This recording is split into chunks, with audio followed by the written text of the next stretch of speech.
আসসালামু আলাইকুম YouTube family, welcome house wife cooking recipe চ্যানেলে। কেমন আছেন সবাই? আশা করছি সবাই ভালো আছেন। আজ আমি আপনাদের সাথে শেয়ার করব একদম দেগি স্টাইলে মটন আলুর কোরমা। দেখেই বুঝতে পারছেন একদম বিয়েবাড়িতে যে দেগি স্টাইলে মটন আলু হয় ঠিক সেইভাবে আমি বানিয়েছি দেগি স্টাইলে মটন আলুর কোরমা।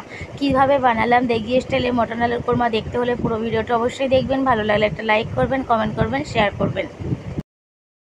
বিসমিল্লাহির রহমানির রহিম।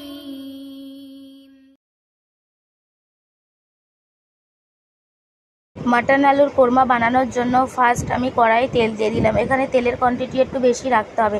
তারপর কিছু গোটা মশলা দিয়ে দিলাম, শুকনো লঙ্কা, তেজপাতা দিয়ে ফোড়ন দিয়ে দিলাম। নেড়ে চেড়ে 500 গ্রাম মতো আমি পেঁয়াজ কুচি দিয়ে দিলাম। 500 গ্রামের বেশি পেঁয়াজ দিলে আরও ভালো হবে, তো আমি 500 গ্রাম মতো পেঁয়াজ কুচি দিয়ে দিলাম।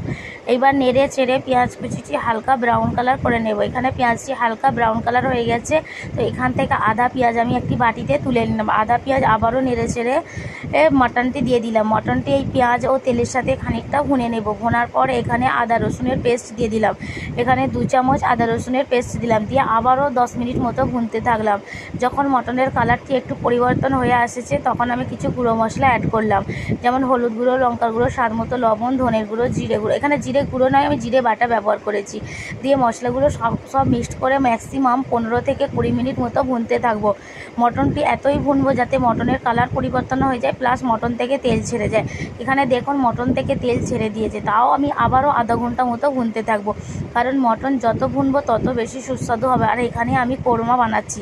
তারপর এই যে আধা পেঁয়াজ আমি বেরেস্তা রেখেছিলাম সেটি দিয়ে দিলাম, দিয়ে আবারও 10 মিনিট মতো এখানে ভুনতে থাকবো। তারপর এখানে আমি কিছু কাঁচা পেঁয়াজও অ্যাড করলাম যাতে গ্রেভিটা আরও খুব দেগি স্টাইলের হয়। এখানে কাঁচা পেঁয়াজ অ্যাড করে আবারও 10 মিনিট মতো ভুনতে থাকবো। ভোনার পর দেখুন মটনের কালার এইভাবে দাঁড়িয়েছে।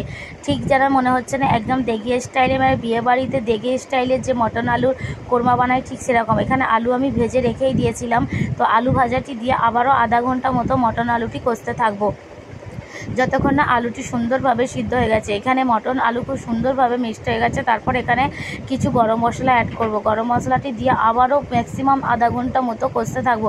কষার পর এখানে পানি দিয়ে দিলাম যাতে মটন ও আলুটি খুব সুন্দরভাবে সিদ্ধ হয়ে যায়। দেখে নিন পানি দিয়ে এইভাবে ফুটছে। ম্যাক্সিমাম মটন আলুটি এখানে রেডিও হয়ে এসেছে। এখানে মটন আলুর কোরমা একদম রেডি, একদম বিয়েবাড়ি স্টাইলের মটন আলুর কোরমা এখানে রেডি। এইভাবে বানিয়ে ফেলবেন মটন আলুর কোরমা। তারপর এখানে আমি সামান্য একটু মিঠা আতর অ্যাড করলাম যাতে দেগি স্টাইলের সেন্ট বেরোয়, সেজন্য একটু মিঠা আতরও অ্যাড করলাম।